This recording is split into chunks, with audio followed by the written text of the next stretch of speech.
उत्तराखंड के कैबिनेट मंत्री सुबोध उनियाल ने आज ऋषिकेश और आसपास के इलाके का निरीक्षण किया। यह निरीक्षण सरकार के भविष्य में शुरू होने वाली विकास योजनाओं को लेकर किया गया। इस दौरान उन्होंने क्षेत्र के विकास के लिए सरकार के भविष्य की योजनाओं का खुलासा किया।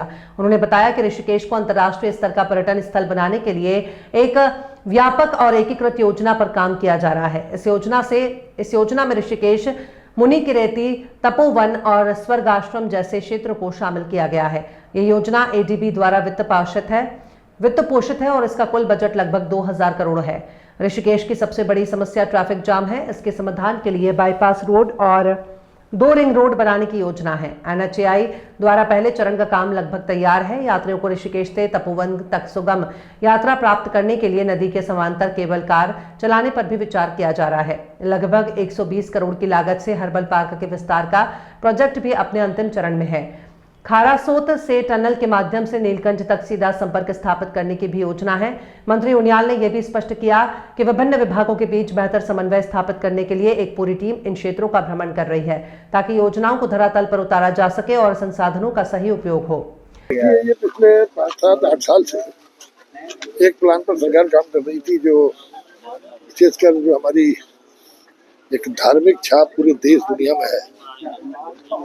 ऋषिकेश, मुनि और तपोवन और स्वर्गाश्रम, जो 4 स्थानीय निकाय नगर, एक नगर निगम, 2 नगर पंचायतें और एक नगर पालिका जिससे इसमें है, इसका एक इंटीग्रेटेड प्लान बना था, जिसको एडीबी फंडेड है, जिसमें करीबन 2000 करोड़ का ये प्रोजेक्ट है, जिसमें विश्व स्तरीय सुविधाएं इस इलाके को देके, ताकि टूरिज्म की संभावनाएं बढ़े और लोगों को रोजगार भी मिले। और जो आज सबसे बड़ी समस्या ये है कि इस तरह का प्लान बने कि एक जो जाम की स्थिति बन रही है, उस जाम की स्थिति से बच सके। इसमें NHAI का भी फर्स्ट फेज पूरा तैयार हो चुका है, जो नेपाली फार्म से जो सॉफ्ट टी होके, और ये आपका ढालवाला और भद्रकाली के बीच में एक जंक्शन पॉइंट बनेगा, जो हर्बल पार्क के ऊपर से होते हुए है मेन रोड पर। क्योंकि हर्बल पार्क का भी एक्सपेंशन हो रहा है, 120 करोड़ का एक प्रोजेक्ट अंतिम चरण में है, तो वहाँ पर खुल के और वहीं से फिर खारासोत तक जाएगा और खारासोत से टनल के माध्यम से इसको नीलगढ़ पहुंचाया जाएगा। तो ये भविष्य में किस तरह से इस नगरी में जो आउटपुट है, आप देखते हैं कि लास्ट ईयर ये देश का सबसे बड़ा डेस्टिनेशन बना था ये इलाका, और 65 लाख यात्री यहाँ पे आए थे। लेकिन यात्री भी जब 5-5, 6-6 घंटे जाम में फंसता है, तो अल्टीमेटली वो भी नए डेस्टिनेशन की खोज करने में लग जाता है, और यहाँ की आर्थिकी को बहुत बड़ा नुकसान पहुंचेगा। इसलिए इन सभी चीजों को देखते हुए बाईपास हमारी सबसे बड़ी प्राथमिकताओं में है। और उसके अलावा जो ये प्लान शहरों का जो 2000 करोड़ के आसपास आपको बताया, इसमें किस तरह शहर को बढ़ाया जाए, इसमें नदी के पैरेलल एक केबल कार को का भी हम लोग मैं बहुत पहले घोषणा भी कराई थी, लेकिन इस प्रोजेक्ट को उसको शामिल करने पर परीक्षण कर रहे हैं केबल कार से, ताकि उसके जो जिसमें यात्री ऋषिकेश से लेके तपोवन तक केबल कार के माध्यम से जाएगा, तो कुछ उससे भी कहीं ना कहीं थोड़ा सा निजात मिलेगी जाम से।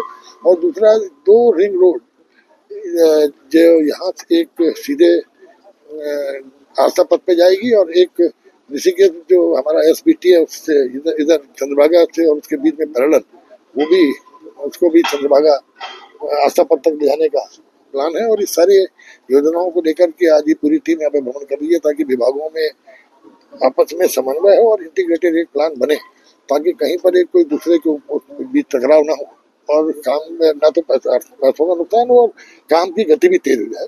इसी को लेकर भ्रमण चल रहा है, और मैं समझता हूँ आने वाले समय में जब भी पूरा होगा, तो ये पूरा इलाका ऋषिकेश से लेके स्वर्गाश्रम, मुनि की रेती, तपोवन, ये आप समझ लीजिए कि एक अंतर्राष्ट्रीय लुक के साथ देश दुनिया के लोगों को आकर्षित करेगा, और यहाँ में पर्यटन की संभावनाएं बढ़ने से लोगों को रोजगार में वृद्धि होगी।